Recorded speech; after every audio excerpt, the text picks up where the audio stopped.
হুজুর কেবলা আল্লামা সৈয়দ মোহাম্মদ তৈয়ব শাহ রহমতুল্লাহ আলাইহির উনি জন্ম লাভ করেছিলেন 1340 হিজরি বমতাবেক 1916 খ্রিস্টাব্দ হুজুর কেবলার জন্ম। সে শ্রীকুট শরীফ পাকিস্তানের উত্তর পশ্চিম সীমান্ত প্রদেশের শ্রীকুট শরীফে হুজুর গৌসে জামা আলে রসুল বানিয়ে জামিয়া সৈয়দে মুর্শিদি আল্লামা সৈয়দ আহমদ শাহ শ্রীকুটি রহমতুল্লাহ আলাই এবং আরেক আলে রসুল শ্রীকুটি রহমতুল্লাহ আলাই সহধর্মিনী হজরত সৈয়দা খাতুন রাদিয়াল্লাহু তাআলা আনহার ঘরে এই ফুটফুটে সন্তান জন্ম লাভ করেছিল। আর হুজুর কেবলা আল্লামা সৈয়দ আহমদ শাহ শ্রীকুটি রহমতুল্লাহ আলাইহির জীবন কর্ম করামতের আলোচনায় আপনারা শুনেছিলেন। উনি হুজুর কেবলা গৌসে জামা হজরতে আল্লামা খাজা আব্দুর রহমান চৌরবি খিজরি আলভী রহমতুল্লাহ আলাইহির মুরিদে বাসবা ছিলেন এবং খলিফায়ে আজম ছিলেন, প্রধান খলিফা ছিলেন এবং হুজুর কেবলাকে চৌরবি রহমতুল্লাহ আলাইহি খুব ভালোবাসতেন। এই মুরিদে বাসবা এবং খলিফায়ে আজমকে এত বেশি স্নেহ করেছিলেন, একদা উনি হুজুর কেবলা সৈয়দ আহমদ শাহ শ্রীকুটি রহমতুল্লাহ আলাইহির এই আঙ্গুল মুবারক ধরে নিজের পিঠে চৌরবি রহমতুল্লাহ আলাইহি নিজের পিঠে নিয়ে গেছেন। এই আঙ্গুল শ্রীকুটি শাহ হুজুর কেবলার এইভাবে ধরে আঙ্গুল পিঠের মধ্যে ঘষা দিয়ে বলেছিলেন, ইয়ে পাক চিজ তুম লে লো, এই পবিত্র জিনিস তুমি নিয়ে নাও। এই পবিত্রর আরবি শব্দ অর্থ হচ্ছে তৈয়ব। ইয়ে পাক চিজ তুম লে লো, এই যে বলেছিলেন চৌরবি রহমতুল্লাহ আলাইহি। চৌরবি রহমতুল্লাহ আলাইহি জানতেন যে আমার এই মুরিদে বাসবার করে আর একটা মাদরজাত ওলি হবে, আর এটার বাংলা অর্থ হচ্ছে মাতৃগর্ভর। মাতৃগর্ভের বলি হুজুর কেবলা আল্লামা সৈয়দ মোহাম্মদ তৈয়ব শাহ রহমতুল্লাহ আলাইহি। আর উনি যে মাতৃগর্ভের বলি এইটা ওনার ছোটবেলা থেকে করামতগুলো বোঝা গিয়েছে। আমরা বাচ্চা যখন 6 মাসের হয় তখন আমরা তাহানিক করাই, মুখে কিছু খানা দিই। আমাদের কাছে অনেক বাচ্চারা নিয়ে আসে যে মুখে খানা দেওয়ার জন্য, একটু সিন্নি জাতীয় মিষ্টি খাইয়ে দেওয়ার জন্য হায়াত লাভ করে এইভাবে দোয়া করি। ঠিক হজরতে সৈয়দি সনদি মখদুমি আল্লামা সৈয়দ মোহাম্মদ তৈয়ব শাহ রহমতুল্লাহ আলাইহির বয়স মাত্র 6 বছর, তাহানিক করা হবে তো মুখে খানা দিবেন কে? হজরতে খাজা চৌরবি রহমতুল্লাহ আলাইহি। হুজুর খাজা চৌরবি রহমতুল্লাহ আলাইহি তাহানিক করাবেন, কিন্তু খাজা চৌরবি রহমতুল্লাহ আলাইহি জানতেন ওনার ভেলায়েতের আডারের মধ্যে উঠেছিল, ইনিও তো মাতৃগর্ভের বলি, উনি সাধারণ ছেলের মতো ছেলে নয়। কারণ আল্লাহর ওলিদের মধ্যে 2 শ্রেণীর আল্লাহর ওলি আমরা দেখতে পাই। এক শ্রেণীর আল্লাহর ওলি হচ্ছেন যারা দুনিয়াতে আইসা ইবাদত বন্দেগী রিয়াজত সাধনা মুরাকাবা মুশাহাদার মাধ্যমে মহান ওলি হয়েছেন, এরকম বহু আল্লাহর ওলি আছে। আর কিছু বিশেষ আল্লাহর ওলি আছে যারা দুনিয়াতে আসতেই আল্লাহ পাক তাদেরকে ওলি হিসেবে পাঠিয়ে দেন। এই চৌরবি রহমতুল্লাহ আলাইহি উনিও ছিলেন মাতৃগর্ভের বলি। আর এদিকে হুজুর সৈয়দি মুর্শিদি আল্লামা সৈয়দ মোহাম্মদ তৈয়ব শাহ রহমতুল্লাহ আলাইহি উনিও ছিলেন মাতৃগর্ভের বলি। এখন চৌরবি রহমতুল্লাহ আলাইহি উনি দুনিয়াকে শিক্ষা দেওয়ার জন্য যে দুনিয়ার বাচ্চাদেরকে খাইয়ে দিতে হয়, এরা বুঝে না, এখনো ছোট, এদেরকে আমরা নিজের আঙ্গুল দিয়ে অথবা চামচা দিয়ে খাইয়ে দিতে হবে। কিন্তু এই বাচ্চা তো মাদরজাত ওলি, এটা আমি দুনিয়াকে দেখিয়ে দেব।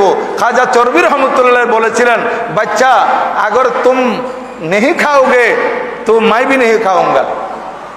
দেখেন এই ছোট্ট 6 মাসের বাচ্চাকে বলতেছেন, বাচ্চা তুমি যদি না খাও তাহলে আমিও খাবো না। এই কথা শুনতেই হুজুর সৈয়দ মোহাম্মদ তৈয়ব শাহ রাদিয়াল্লাহু তাআলা ছোট্ট কোলের শিশু 6 মাসের বাচ্চা নিজের হাত মোবারকের আঙ্গুল ও সিন্নির মধ্যে ঢুকিয়ে দিয়েছেন। এই ছোট্ট শিশু উনি নিজে তাহানিক নিজে করাই ফেললেন। আর চৌরবি রহমতুল্লাহ আলাইহি দুনিয়াবাসীকে প্রমাণ করে দিলেন যে ছোট্ট বাচ্চা এটা মাতৃগর্ভের বলি।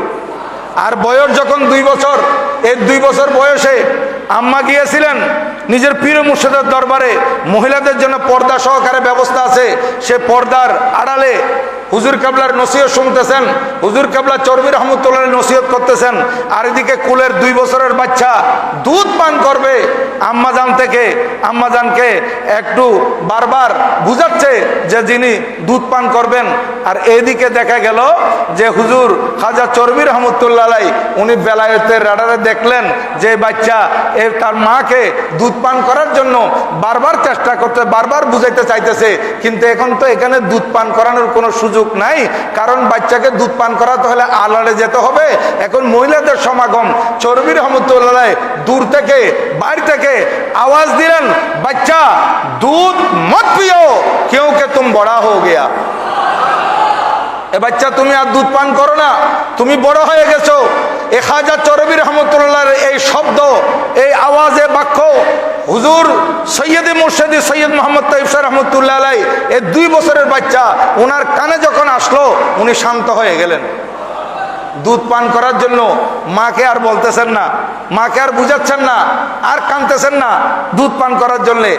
আর বাড়ি যাওয়ার পর বা নির্দিষ্ট জায়গায় গিয়ে উনি যখন দুধ পান করাতে চাচ্ছেন যে আমার বাচ্চার খিদে লেগেছে, অনেকক্ষণ হয়ে গেছে, বাচ্চা তার দুধ পান করতে চাচ্ছে না, তারপর আমাকে তো দুধ পান করাতে হবে, তখন হযরতে সৈয়দা খাতুন রাদিয়াল্লাহু তাআলা আনহা এই ছোট্ট বাচ্চাকে দুধ পান করাতে চাইলে এই বাচ্চা ছোট্ট ছোট্ট জবানে বলেছিল, 2 বছরের শিশু, আম্মি मैं दूध नहीं पीऊंगा क्योंकि बाजी ने कहा मैं बड़ा हो गया।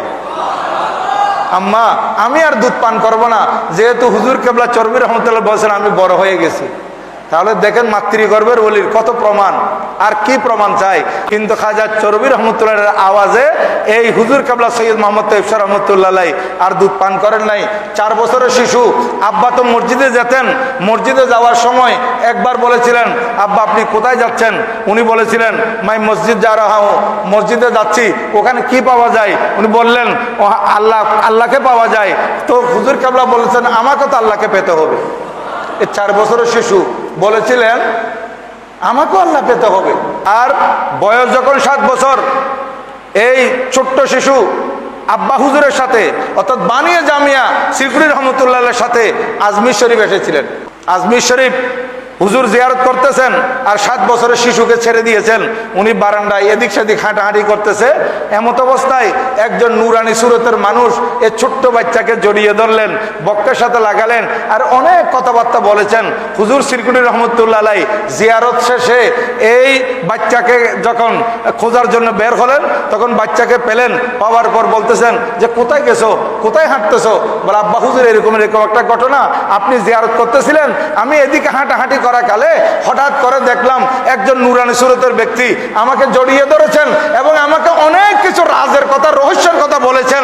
আর খাজা সিরকুরি রহমতুল্লাহ বলেছেন, বেটা ও তো খুদ গরিবে নামাজ হ্যায়, উনি তো গরিব নামাজ নিজেই। আজকে তুমি আলে রসুল, উনিও আলে রসুল, তুমি ছোট্ট শিশু, আজ কোনার মাজারে পাকে এসেছো, উনি কুজো হয়েছেন এবং তোমাকে বক্কের সাথে জড়িয়ে ধরেছেন। আর আজ সেই গরিবে নামাজের দরবারের খাদেমদের মধ্যে অনেকেই আছে এই ছোট্ট 7 বছরের শিশু যাকে গরিব নামাজ আদর করেছিলেন, এই গরিবে নামাজের ফয়েজ প্রাপ্ত, গরিবে নামাজের আদর প্রাপ্ত এই গৌসুজমা সৈয়দ মোহাম্মদ তৈয়ব শাহ যখন বড় হয়ে আজমির শরীফ গিয়েছিলেন, সে আজমির শরীফের অসংখ্য খাদেম আমার হুজুরে কাবলার মুরিদ হয়েছে। তাহলে দেখেন, শুধু তাই নয়, এবং চট্টগ্রামের জমিনে, বাংলাদেশের জমিনে বহু মাদ্রাসা করেছেন। কারণ এই আল্লাহর ওলি জানেন দিন ধর্ম ইসলামকে টিকিয়ে রাখতে হলে এইভাবে আলেম তৈয়ার হতে হবে, সচ্চা আলেম তৈয়ার হতে হবে। এই জন্য হুজুরে কাবলার অমীয় বাণী কি? কাম করো, দিন কো বাঁচাও, ইসলাম কো বাঁচাও, সচ্চা আলেম তৈয়ার করো। আল্লাহ পাক সুবহানাহু ওয়া তাআলা আমাদেরকে হুজুরের রুহানি ফয়েজ দ্বারা মালামাল করুন, আমিন।